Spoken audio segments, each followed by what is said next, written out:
Алашқа сүйінші хабар. Ұлт ұстазы Ахмет Байтұрсынұлы түскен бейне таспа табылды. Тарихи жәдігер Әзербайжанның астанасы Бакудың мұрағатында сақталған.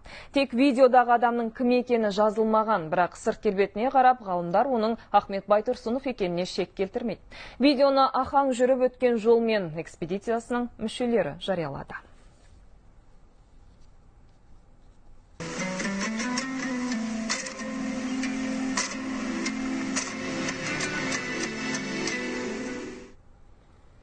Бұл бейнематериал 1926 жылы Бакуде түсірілген. Сол жылы мұнда бүкіл одақтық түркологтардың бірінші құрылтай өткен еді.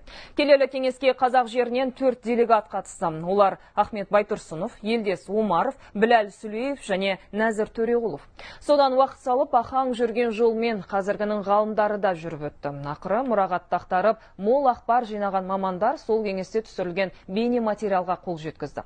Алдағы уақытта экспедиция мүшелері деректі ресми растау үшін сараптамалық орталықтарға жүгінбек.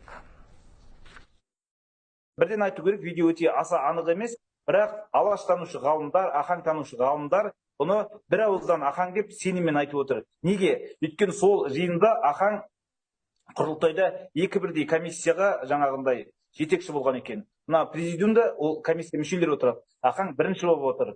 Сондықтан отырған орны біріншіден келеді, өйткені ол Ахаң отыруға тиісті орын. Екінші, сол кездегі 25-26 жылғы түскен фотолармен жаңа сұлба өте сәйкес етеді.